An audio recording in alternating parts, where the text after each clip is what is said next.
Roman. Yeah.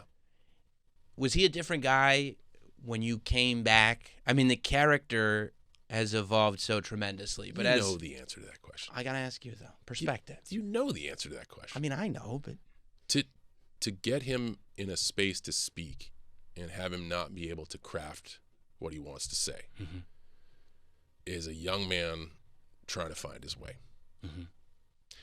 Fast forward to where he doesn't have to say a fucking word. That's a man who knows who he is. Period. Is he a different human being? Yes. He authentically, I believe what he's doing. And this is why I was really trying to hammer this home with theory.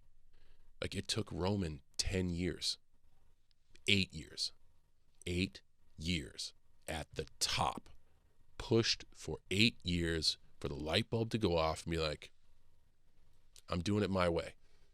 I will work with who they say. I will hit my times, but I'm going to be who I really am.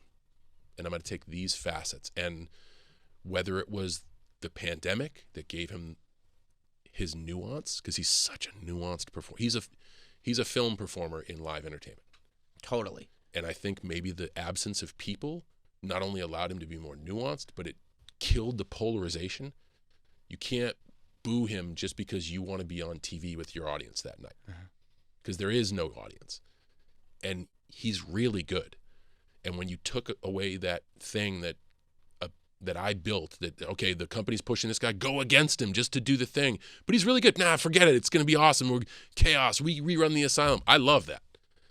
But it doesn't help someone like Roman find confidence. And performing without an audience, in my mind, like, you could just see a different human being. And everyone watching was like, and now they're into it because he's into it. I believe it. He doesn't have to go out there and say suffer and succotash anymore. Right. He gives of himself. He is himself. So whatever they want, build this issue with this person. I got it. Yeah. Yeah, I mean, he's like super self-aware. He's aware of others. His ring awareness, like, he's always been incredibly athletic. He's always been a sponge. Like, he's a very intellectual individual as well. That's a lot. People don't necessarily know that about him. Like, he's super smart. And he just needed that perfect storm to get going. So when I talk to somebody like Theory, who's got stars in his eyes and at 25 thinks he's got, a long road in front of him, I'm like, man, you really need to start now failing. Don't just perform. Fail, like, a lot.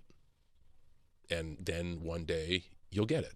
You need to have like 85 suffer and succotash moments.